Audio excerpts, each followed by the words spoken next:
Hello my dear students.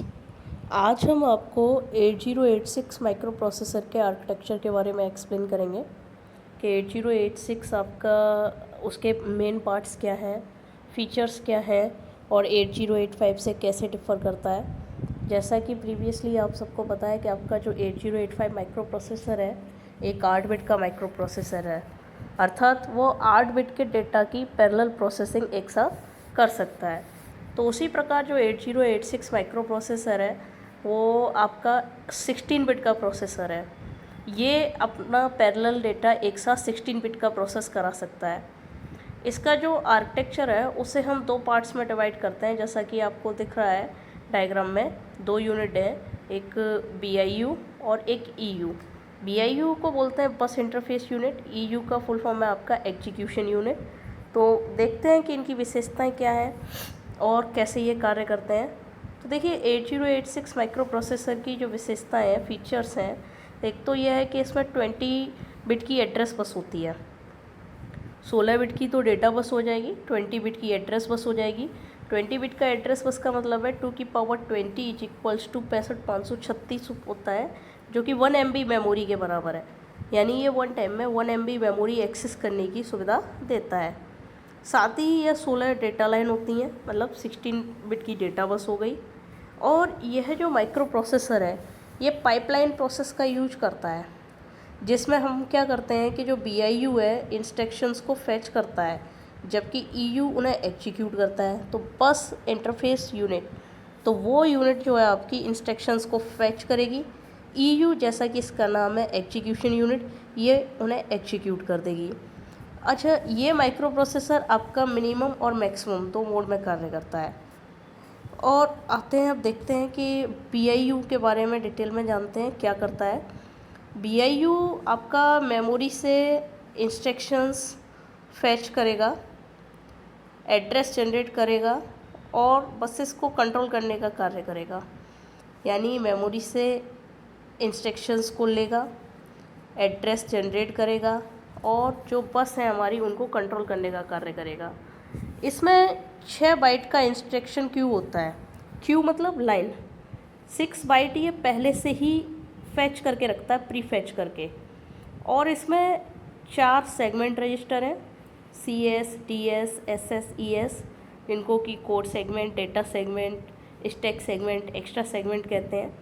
और आपका instruction pointer है, IP, और एक एड्रेस जनरेटर शामिल है, जैसा कि डायग्राम में दिखाया गया है। ये पूरा आपका क्यू दिखाया गया है। ये 6 बाइट के इंस्ट्रक्शन को पहले से फैच करके रखता है। और ये आपके सेगमेंट रजिस्टर हो गए और इंस्ट्रक्शन पॉइंटर रजिस्टर हो गया। तो ये BIU के पार्ट्स हैं आपके। और 20 बिट एड्रेस बस को सेगमेंट ऑफसेट फॉर्मेट में, जैसे कि CS, DES, IP से कैलकुलेट किया जाता है आपका। अब आता है एग्जीक्यूशन यूनिट पे कि एग्जीक्यूशन यूनिट में क्या क्या पार्ट है। तो जैसा कि अभी BIU में आपको डिफाइन किया, एग्जीक्यूशन यूनिट भी सेम ही है। एग्जीक्यूशन यूनिट इंस्ट्रक्शन को डिकोड और एग्जीक्यूट करता है। बस इंटरफेस यूनिट तो सिर्फ फैच कर रहा है, ले रहा है। एग्जीक्यूशन यूनिट उन इंस्ट्रक्शन को डिकोड और फैच कर रहा है, डिकोड और एग्जीक्यूट कर रहा है। और इसी में एग्जीक्यूशन यूनिट के अंदर ही हमारी ALU यूनिट होती है।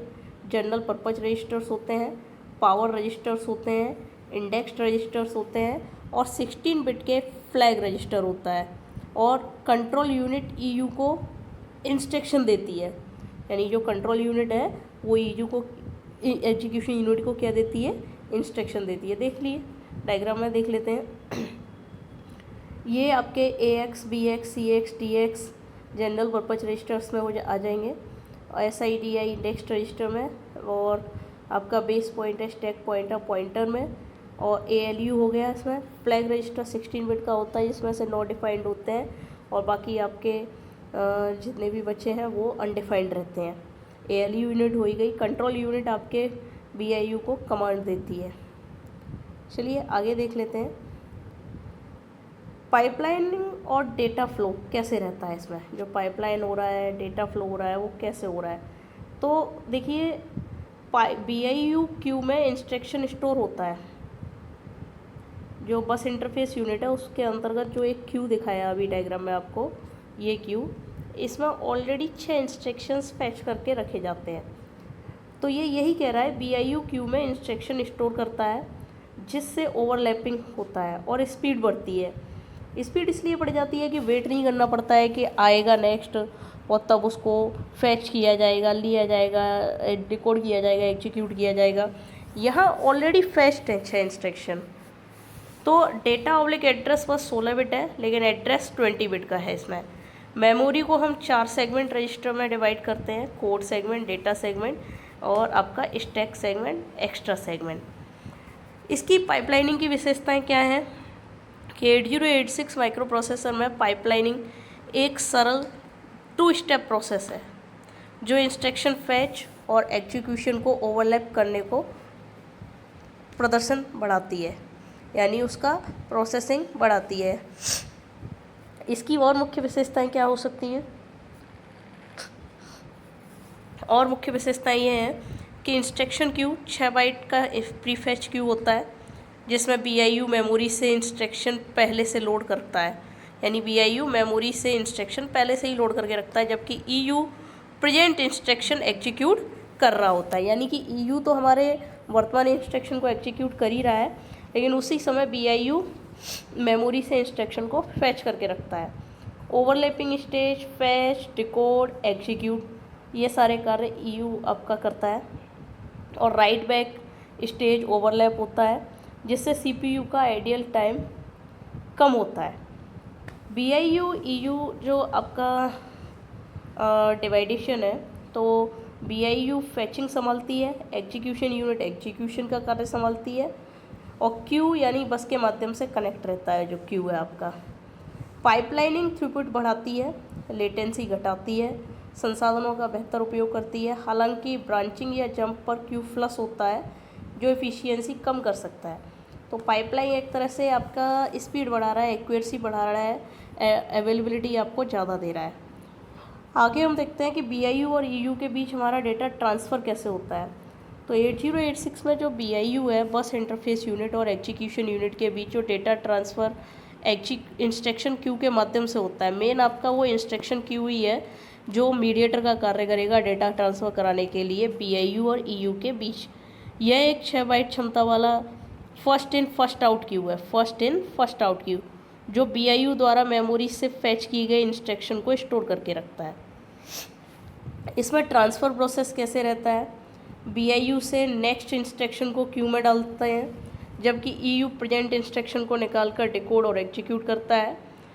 क्यू के जरिए दोनों यूनिट्स को जोड़ना, यानी क्यू बस के जरिए दोनों यूनिट्स को जोड़ता है, यानी जो क्यू है वो बस के जरिए दोनों यूनिट्स को जोड़ रहा है और उसी के कारण हमारी पाइपलाइन पॉसिबल हो पाती है। और जब EU को इंस्ट्रक्शन चाहिए तो यह क्यू से रीड करता है। यदि क्यू खाली हो जाता है तो BIU को सिग्नल मिल जाता है, वहाँ और फैचिंग हो जाती है। इसकी विशेषताएं ये हैं, फैच और एग्जीक्यूशन पैरेलल में चलते हैं, लेकिन जंप या ब्रांच पर क्यू फ्लश हो जाता है। डेटा फ्लो, इसमें केवल इंस्ट्रक्शन ही ट्रांसफ़र होते हैं। डेटा एक्सेस के लिए BIU EU कोऑर्डिनेशन से मेमोरी इनपुट आउटपुट होता है। यह जो है आपका ट्रांसफ़र प्रोसेस जो है यह डिज़ाइन स्पीड बढ़ाता है, लेकिन स्टॉल जैसे प्रीफेच रिएक्शन पर एफिशिएंसी प्रभावित होती है। 8086 में आगे आपके डिफरेंट टाइप के रजिस्टर्स हैं और उनके बारे में डिटेल में बताया है कि 8086 में आपके रजिस्टर्स कौन कौन से हैं। तो देखिए 8086 माइक्रो प्रोसेसर के सभी रजिस्टर EU और BIU में ही डिवाइड हैं, जैसा कि डायग्राम में दिख रहा है कि सारे रजिस्टर्स BIU यूनिट और EU यूनिट में आपके डिवाइड हो रखे हैं। तो चलिए देख लेते हैं इनके बारे में भी कि कौन क्या कार्य कर रहा है।